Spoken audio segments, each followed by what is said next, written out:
Hi everyone, so today I'm talking about this foundation. It's the L'Oreal True Match in a new shade. They recently expanded their shade selection, though I think they did it outside of the US first, and it came to the US maybe about a month ago. The shade I got is W0.5 Creamy Ivory.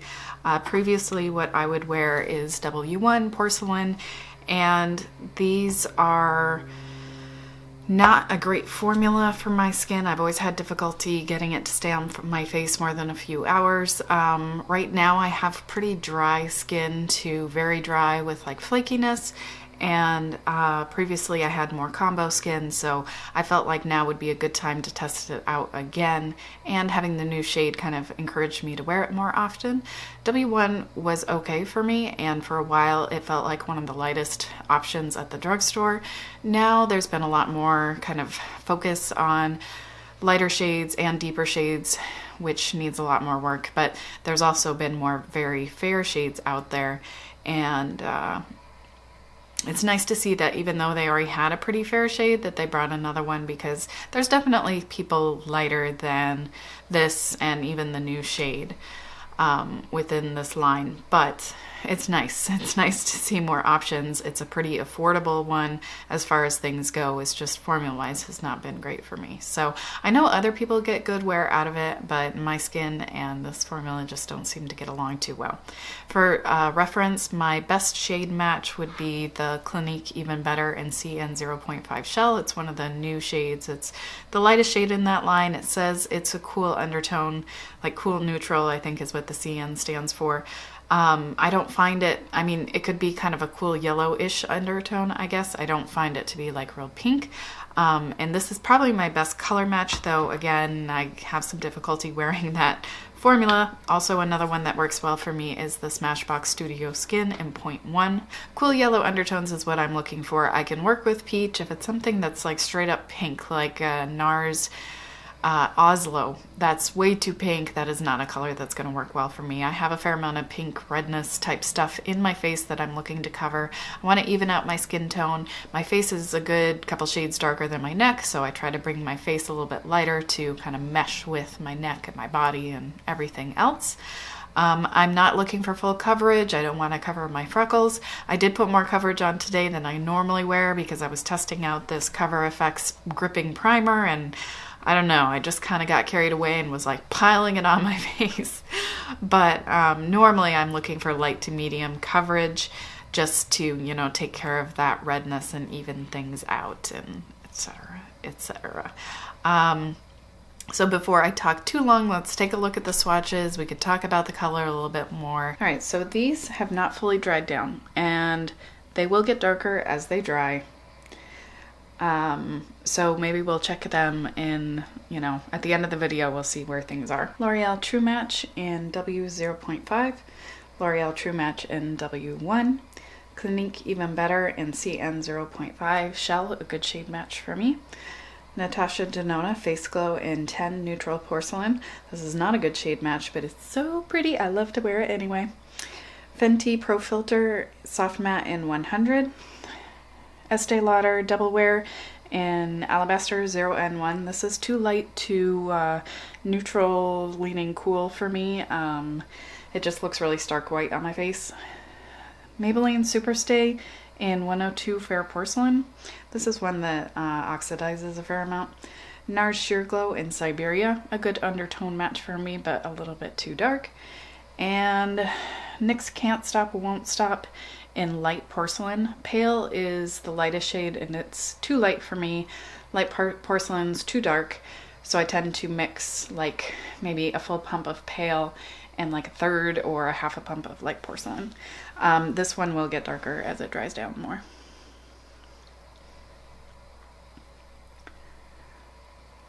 Between W0.5 and W1, this one looks a little more peach. This one looks a little bit more yellow, which is kind of the undertone generally that I like.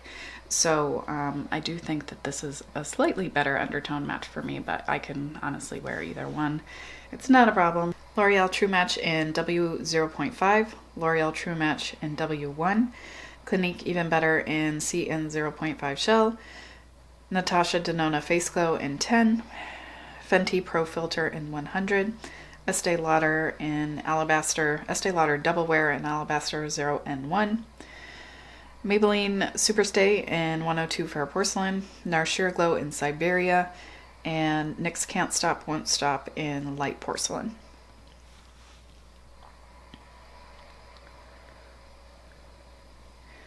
So to me, the lightest shades would be the Estee Lauder, the Fenty, and the Clinique. And it's funny that the Estee Lauder and the Fenty don't seem very different, yet I can wear Fenty no problems. And the Estee Lauder looks super white on my face.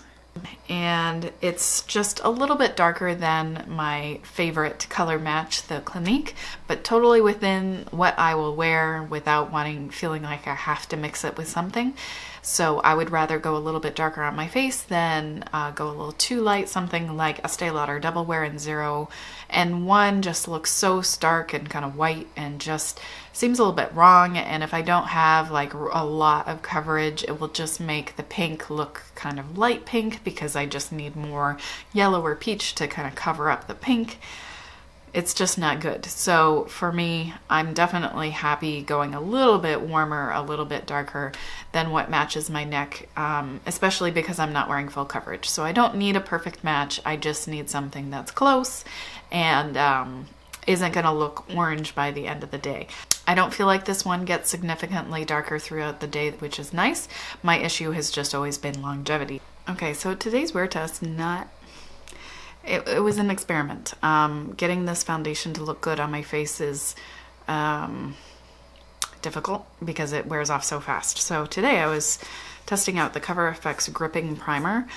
Somebody must have made a positive review about this because I guess it's sold out online all over the place. I follow Cover FX on Instagram, and when I saw them talking about it, I'm like, oh, I gotta try it.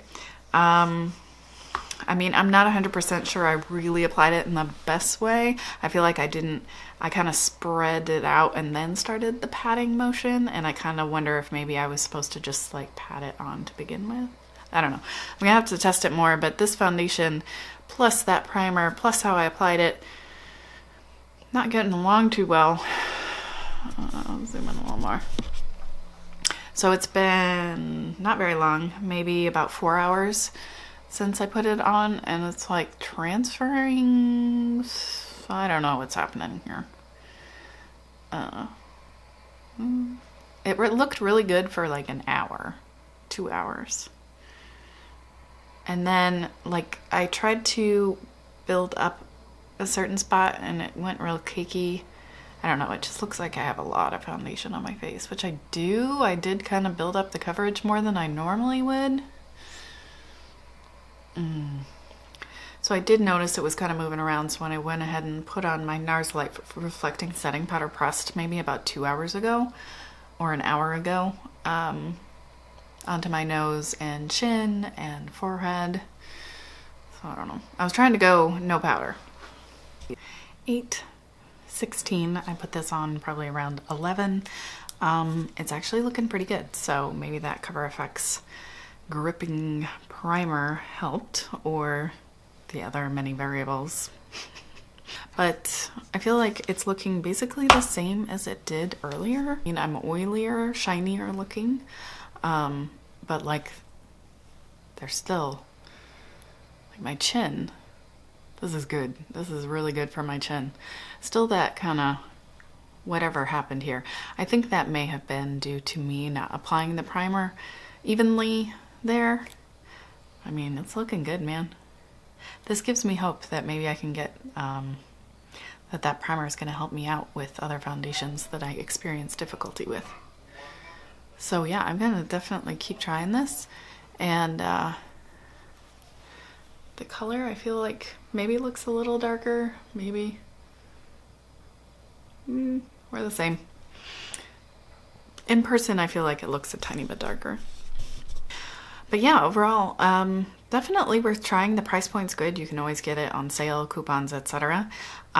It's not the fairest of the fair, but I feel like if you are my skin tone, around my skin tone, that this is totally a doable option. If you're looking for something that's kind of a yellow undertone, I'm happy with it. And I'm really glad that I have tried it with this Cover FX primer because I'm cautiously optimistic that I'll be able to wear it more often now, that it will potentially stick to my face. So I definitely will keep you posted on how the primer testing goes, and I'm excited actually to try that out with other foundations that just like fall off my face, like the ColourPop No Filter foundation that falls off my face so fast. So yeah, exciting. So this video ended up being kind of a 2-for-1 with the Cover FX Groupie Primer and the swatches and everything of the foundation. So yeah, I hope it was helpful. Let me know if you have any questions, if you have any requests of things you'd like to see in the future.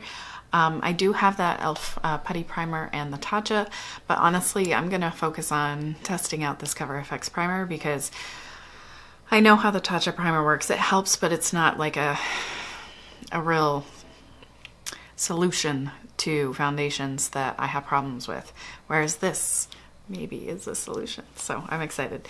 So yeah, let me know if you have any requests, things you want me to talk about, to review, swatch, etc. Unless it involves spending a lot of money, I probably can do that for you. I did get the Hourglass Vanish. This is in Blanc. I use the stick in Blanc. It's fine. This is too light.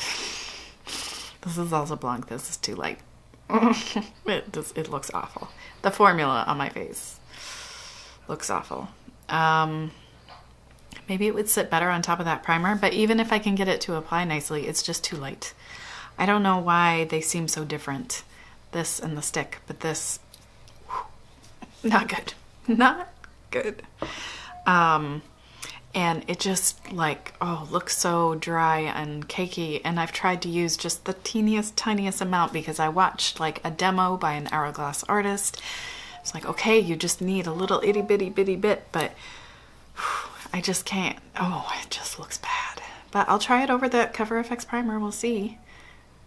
At least if to get it to look nice on my skin, then maybe I can do some powdering some bronzering to try to get the color a little bit more normal. It's just I have a really hard time taking a foundation that's too light and adding bronzer in a way that it just looks better, as opposed to like either it goes too far or I just can't seem to go far enough with whatever. Anyway, I'm gonna go because now I'm just like rambling about everything that's totally unrelated to this video. So yeah, if you want to see more videos from me, please do subscribe and hit the bell if you want a notification. I do lots of foundation related stuff, reviews, swatches, lipstick swatches, empties, favorites sometimes, and just like get ready with me type videos. So if that sounds like stuff you'd like to see, then subscribe, get more of that content from me. I would love to have you as a subscriber. I hope you're having a wonderful day, and I'll see you soon.